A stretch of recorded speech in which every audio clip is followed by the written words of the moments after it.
And दोस्तों, exam की point में एक बार फिर से आप सभी का स्वागत है। दोस्तों, आज के इस वीडियो में हम जो मुगल सल्तनत है, मुगल सल्तनत से रिलेटिव जो बाबर के से रिलेटिव जितने भी इंपॉर्टेंट एमसीक्यू होंगे उन एमसीक्यू को डिस्कस करेंगे। दोस्तों, ये आपके आने वाले जितने भी समूहों के जितने भी एग्जाम हैं उन एग्जाम में बहुत ज़्यादा हेल्पफुल होने वाला है। यहाँ से आपको जो मुगल वंश है यहाँ से एक न एक कोई ना कोई क्वेश्चन देखने को जरूर मिलेगा। अगर आप चैनल पे नए हो, अभी तक आपने चैनल को सब्सक्राइब नहीं किया है तो प्लीज़ सब्सक्राइब कीजिए और वीडियो अच्छा लगे तो लाइक और शेयर जरूर करना। तो देखते हैं दोस्तों, आज का जो पहला क्वेश्चन है, बाबर तुर्की के किस वंश का था? जो बाबर था वो तुर्की के किस वंश से संबंधित था? तो दोस्तों देखो, जो बाबर था वो तुर्की के किस वंश से संबंधित था? चुगताई वंश से संबंधित था। ठीक है, और इसी के साथ अगर हम देखें तो मुगल वंश की स्थापना के साथ साथ जो बाबर था, बाबर ने पद पातशाही की स्थापना की थी। क्वेश्चन बनता है कि जो पद पातशाही की स्थापना थी, पद पातशाही की स्थापना किसने की थी? तो वो पद पातशाही की स्थापना भी किसने की थी? बाबर ने की थी। ठीक है, किस वंश का था? चुगताई वंश से संबंधित था। ठीक है, अगला क्वेश्चन, मुगल वंश की स्थापना की थी। मुगल वंश की अभी बताया मैंने, मुगल वंश की स्थापना किसने की थी? बाबर ने की थी। ठीक है, अगला क्वेश्चन, मुगलों की राजभाषा थी। जो मुगलों की राजभाषा थी, मुगलों की राजभाषा क्या थी? तो दोस्तों याद रखना, जो मुगलों की राजभाषा थी वो क्या थी? फारसी मुगलों की राजभाषा थी।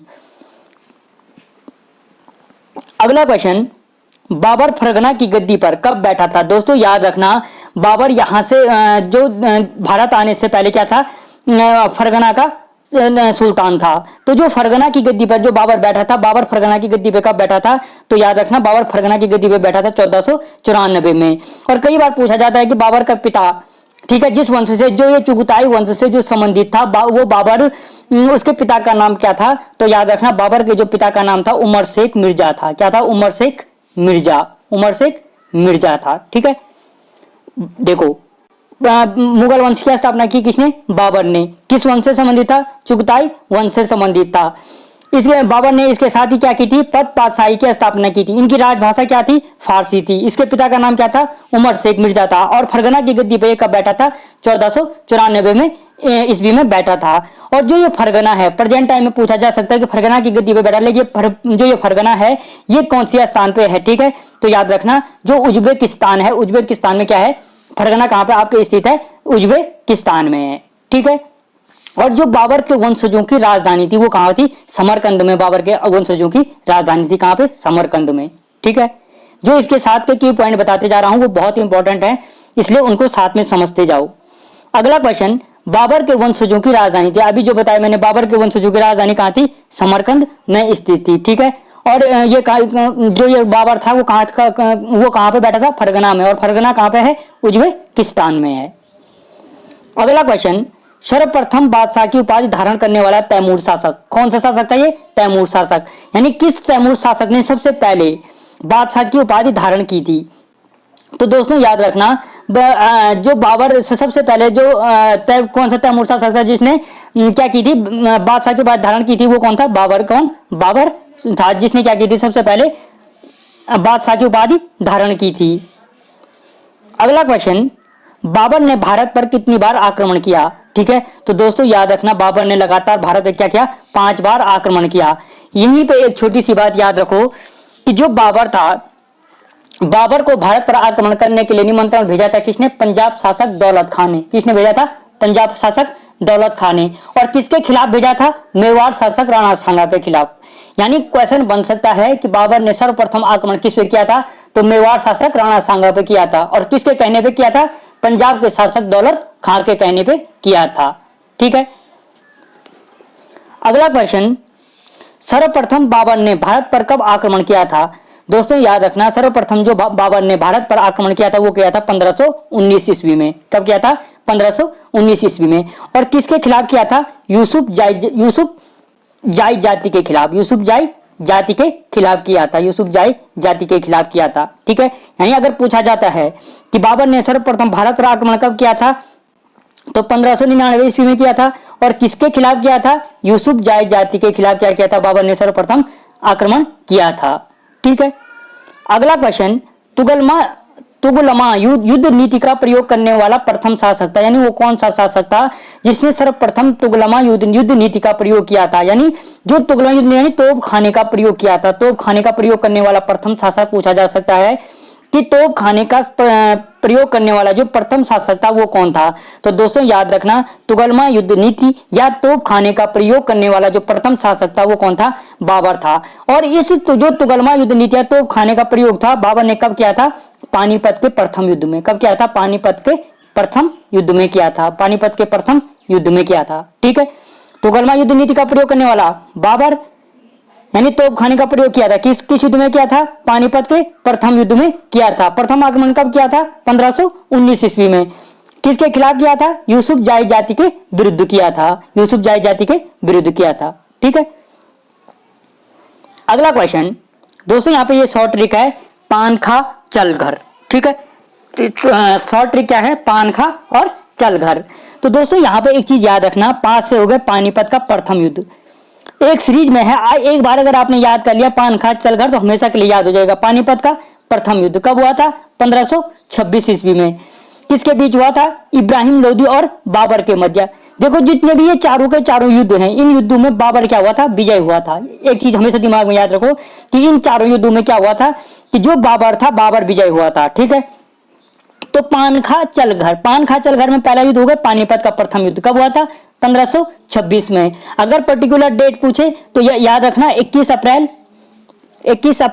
1526 ईस्वी को हुआ था। इब्राहिम लोदी और बाबर के मध्य हुआ था, जिसमें बाबर क्या हुआ था, विजय हुआ था। खा से है खानवा का युद्ध, खा से क्या है, खानवा का युद्ध। कब हुआ था, 1527 ईस्वी में। कब हुआ था, 1526 के बाद 27 में। किसके मध्य हुआ था, राणा सांगा और बाबर के मध्य। किसके मध्य हुआ था, राणा सांगा और बाबर के मध्य। इसमें भी क्या हुआ था, जो बाबर था वो विजय हुआ था। अगर इसकी भी पर्टिकुलर डेट पूछे तो 17 मार्च 1527 ईस्वी को हुआ था। ठीक है, यानी पानीपत का प्रथम युद्ध 21 अप्रैल 1526 को इब्राहिम लोदी और बाबर के बीच हुआ था, जिसमें बाबर विजय हुआ। खा से खानवा का युद्ध 17 मार्च 1527 ईस्वी को हुआ था, राणा सांगा और बाबर के मध्य हुआ था, जिसमें बाबर विजय हुआ था। तीसरा जो युद्ध था चल से चंदेरी का युद्ध, चंदेरी का युद्ध हुआ था 1528 में। 1528 यानी अगर पर्टिकुलर डेट पूछे तो 29 जनवरी 1528 को, 29 जनवरी 1528 को हुआ था। किसके मध्य होता, मेदिनी राय और बाबर के मध्य, मेदिनी राय और बाबर के मध्य होता, जिसमें क्या हुआ था, इसमें भी बाबर विजय हुआ था। और घर से हो गए घाघरा का युद्ध, घाघरा का युद्ध कब हुआ था, 1529 में। यानी 6 मई अगर पर्टिकुलर डेट पूछे तो 6 मई 1529 को बाबर और अफगान और बाबर के मध्य हुआ था, जिसमें बाबर क्या हुआ था, विजय हुआ था। तो यानी यहाँ पे ये शॉर्ट ट्रिक है, इनमें से एक ना एक युद्ध पूछा जाता है। तो सिंपल भाषा में याद रखो, पान खा चल घर, यानी पानीपत का प्रथम युद्ध 1526 ईस्वी में इब्राहिम लोदी और बाबर के मध्य हुआ, जिसमें बाबर विजय हुआ। खास से खानवा का युद्ध 1527 ईस्वी में हुआ, राणा सांगा और बाबर के मध्य हुआ, जिसमें बाबर क्या हुआ, विजय हुआ। चंदेरी का युद्ध 1528 में मेदिनी राय और बाबर के मध्य हुआ, जिसमें बाबर क्या हुआ, विजय हुआ। और घर से घाघरा का युद्ध 1529 में अफगान और बाबर के मध्य हुआ, जिसमें क्या हुआ, बाबर विजय हुआ। ठीक है, तो उम्मीद करता हूँ ये ट्रिक आपको अच्छी लगी होगी। अच्छी लगी तो चैनल को सब्सक्राइब कर लो और वीडियो को लाइक और शेयर जरूर करना। अगला क्वेश्चन, मध्यकाल का प्रथम शासक जो युद्ध स्थल में मारा गया था, मध्यकाल का वो कौन सा शासक था जो युद्ध स्थल में मारा गया था। तो दोस्तों याद रखना, मध्यकाल का वो शासक कौन था, इब्राहिम लोदी था। और अभी अभी मैंने आपको बताया कि इब्राहिम लोदी वही शासक है जिसके साथ बाबर ने क्या किया, प्रथम पानीपत का प्रथम युद्ध लड़ा था। कब, 1526 ईस्वी में। कब लड़ा था, 1526 ईस्वी में। और इसी युद्ध में क्या, अभी मैंने आपको बताया था, तुगलमा युद्ध नीति या तोप खाने का प्रयोग किया था बाबर ने, तोप खाने का प्रयोग किया था। यानी तोप खाने का प्रयोग करने वाला प्रथम शासक भी कौन था, बाबर था। किसके खिलाफ किया था, इब्राहिम लोदी के खिलाफ। मध्यकाल में युद्ध स्थल में मारा जाने वाला जो शासक था वो कौन था, इब्राहिम लोदी था। और कब मारा गया था, 1526 के युद्ध में। ठीक है, अगला क्वेश्चन, बाबर नर हो गए। बाबर ने कलंदर की उपाधि धारण की थी।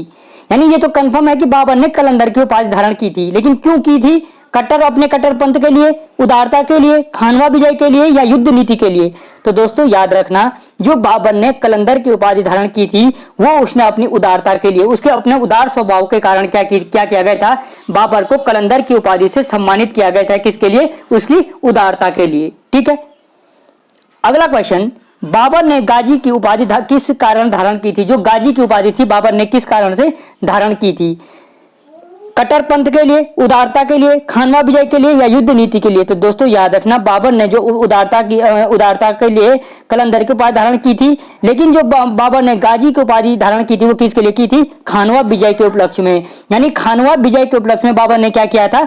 गाजी की उपाधि धारण की थी और उदारता के लिए कलंदर की उपाधि धारण की थी। याद रखना यहाँ पे ये 2 पॉइंट, कलंदर की उपाधि धारण की थी, क्यों की थी? क्योंकि उसके उदार स्वभाव के कारण उसने कलंदर की उपाधि धारण की थी और खानवा विजय के उपलक्ष्य में उसने क्या की थी? गाजी की उपाधि से सम्मानित किया गया था। ठीक है, अगला क्वेश्चन, बाबर को दफनाया गया, बाबर को कहां दफनाया गया था? आगरा में, काबुल में, उज्बेकिस्तान में या समरकंद में? तो दोस्तों याद रखना, जो बाबर था, बाबर को कहां दफनाया गया था? बाबर को प्रारंभ में कहां दफनाया गया था? आगरा में। ठीक है, आगरा के आराम बाग में, आगरा के आराम बाग में दफनाया गया था। ठीक है, बाद में जो बाबर की जो कब्र है उसको कहां ले जाया गया? काबुल में दफनाया गया। कहां दफनाया गया? काबुल में। और यहीं पे याद रखना, अकबर ने क्या किया था कि बाबर का मकबरा आगरा से काबुल स्थानांतरित करवाया। अगर पूछा जाए कि बाबर के मकबरे को आगरा से या आराम बाग से काबुल कौन लेके गया? तो अकबर लेके गया। ठीक है, बाबर के अलावा याद एक चीज हमेशा याद रखना, सबकी जितने भी इनके मकबरे हैं इन सब के भारत में हैं, लेकिन बाबर हो गया, जहांगीर हो गया और बहादुर शाह जफर हो गए, इनके मकबरे भारत से बाहर है 3। कोई क्वेश्चन पूछता है कि इनमें से किसका मकबरा भारत में नहीं है, तो याद रखना जितने भी मुगल सल्तनत के राजा हैं उनमें से 3 के मकबरे भारत में नहीं है। एक तो हो गए बाबर का, दूसरा हो गया जहांगीर का और तीसरा हो गया बहादुर शाह जफर का। ठीक है, इन तीनों के मकबरे क्या नहीं है? भारत में नहीं है। अगला क्वेश्चन, बाबर की आत्मकथा किसने लिखी थी? जो बाबर की आत्मकथा है दोस्तों याद रखना, बाबर की आत्मकथा किसने लिखी थी? बाबर ने तो खुद लिखी थी। और क्वेश्चन बनता है कि बाबर की आत्मकथा बाबर ने किस भाषा में लिखी थी? तो याद रखना तुर्की भाषा में लिखी थी। किस भाषा में लिखी थी? तुर्की भाषा में लिखी थी। और यहीं पे एक क्वेश्चन बनता है कि बाबर की आत्मकथा जो बाबर ने लिखी थी तुर्की भाषा में, उसका फारसी अनुवाद किसने किया? तो याद रखना, जो बाबर की आत्मकथा बाबरनामा है उसका जो फारसी भाषा में अनुवाद किया था वो किया था अब्दुल रहीम खान खाना ने। किसने? अब्दुल रहीम खान खाना ने। ठीक है, अब्दुल रहीम खान खाना ने किया था। तो देखो दोस्तों, यहाँ पे हमने देखा कि बाबर था, बाबर क्या था कि चुगताई वंश से संबंधित था। वो क्या था? उनकी राजकीय भाषा फारसी थी। वो फरगना की गद्दी पे बैठा था 1494 ईस्वी में। जो फरगना है आपके उज्बेकिस्तान में है। ठीक है, और यहाँ से बाबर ने भारत में क्या किया? 5 बार आक्रमण किया। 1526, 27, 28 और 29 लगातार बाबर ने 4 आक्रमण किए। पानीपत का युद्ध, खानवा का युद्ध, चंदेरी का युद्ध और घाघरा का युद्ध। ठीक है, इसके साथ ही बाबर ने 2 मुख्य उपाधियां धारण की। एक तो की कलंदर की, क्योंकि वो उसके अपनी उदारता के कारण, और जो गाजी की उपाधि धारण की वो खानवा विजय के कारण की। और इसका मकबरा कहाँ पे है? आपके काबुल में इसका मकबरा है। तो मोस्टली यहाँ पे बाबर से संबंधित जो जितने मोस्ट इंपॉर्टेंट क्वेश्चन थे वो मैं आपके साथ डिस्कस कर चुका हूँ। आपको वीडियो कैसे लगा मुझे जरूर बताना। अगर इसके बाद अगले वीडियो में मिलता हूँ अगले मुगल सुल्तान के साथ। तब तक जय हिंद।